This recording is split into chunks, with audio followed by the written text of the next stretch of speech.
With us is one of our extraordinary professors, Professor Sam Fullerton. He also spoke on a previous occasion on surveillance techniques, but today I would like to speak to him on research.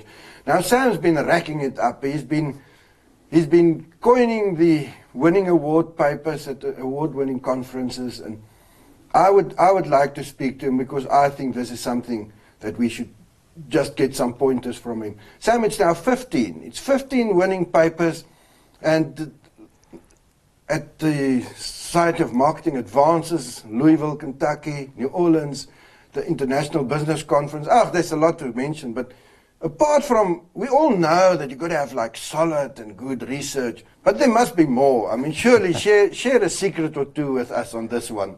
Yeah, I've had some things that I thought were awfully good research that did not win an award, and you kind of walk away scratching your head wondering why not. And I had a couple of others that I won the award for, and I thought, really? I didn't think it was that great of a paper, but it was an award winner. So the certificate hangs on my ego wall with all the other awards that I've gotten. One thing I always talk about when I do this type of presentation is, I've won 15 awards, but I've published 150 times. So it still says, well, I only succeeded about 10% of the time. So you can't really look at it that way. You can't expect to win an award with every paper.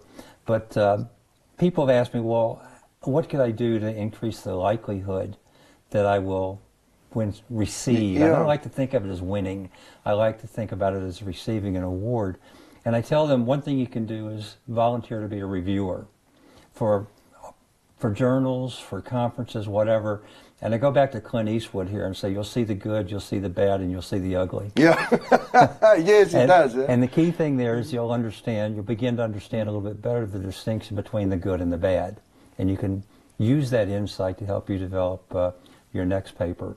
A lot of conferences have a program that identifies award winners ahead of time. So I always say, if you really want to get a little bit of insight, attend the presentations by the award winners. See what it is about their papers that are so good. And obviously that refers to the journals, to the conferences, and not to the journals. Number 3, and this was one of the first things I look at when I review a paper is the literature review. Is it up to date? Does it include any seminal pieces from maybe, I have citations that are 50, 60 years old, but I think they're still important because they were at the forefront of that stream of research. Sure, it's changed, but it's still important. And I say try to make your literature review lead to your propositions, to your hypotheses, so that the lit review gives you reason to do your research.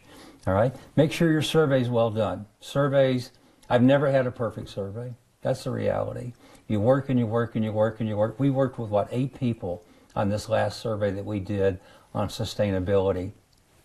I ran a sample, got 1,243 respondents. I looked at the database, and the first thing I thought was, gosh, I wish I'd have done this differently. I wish I would have done it this way. So I talk about pre-testing, all right? But try to make sure that you're thinking about the types of analyses you want to run so that your data is of the level, nominal, ordinal, interval ratio that you need to run your statistics and so forth. The key thing, and I talked about I won an award with a paper that just kind of scratched my head and thought, why?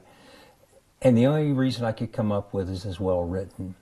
I said, pay attention to the guidelines. Pay attention to things like number of pages. Pay attention to how you call the references. But again, just try to make sure that it is well written in the language in which the journal or the papers are going to be published. It's hard to get an award-winning paper with one that just doesn't read well. And I think that, as much as anything, is one of the more important aspects.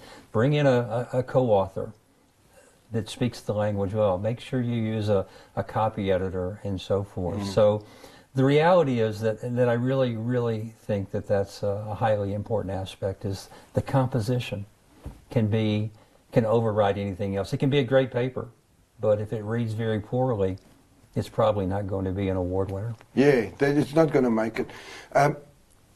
It must read well. I've also found in my reviews that this is quite important. If it flows easy, that's it. Maybe just a short one on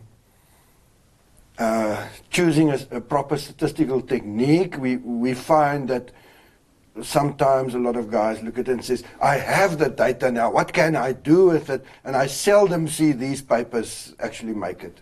Yeah, that's why I say think about your survey and try to make sure that, okay, I want to run structural equation modeling, I want to run partial least squares. Maybe all I want to do is a chi-square test of independence. Develop your survey so that the question produces that level of data. So if you want to run structural equation modeling, think about your scales. But again, make sure you're producing data that are of at least interval level that will allow you to do that. So that survey, putting that survey together, is an incredibly important and more difficult than you tend to think proposition. Okay. Now, Sam, that's helpful, really. I mean, we've published together, we've worked together, and I must say that's the one thing I've learned from you is to properly write. Just put it there, it reads easy. We tend in South Africa to write very difficult. Anyway, thanks, Sam. Thanks a lot. Welcome. Thanks for sharing it. You betcha. Thanks.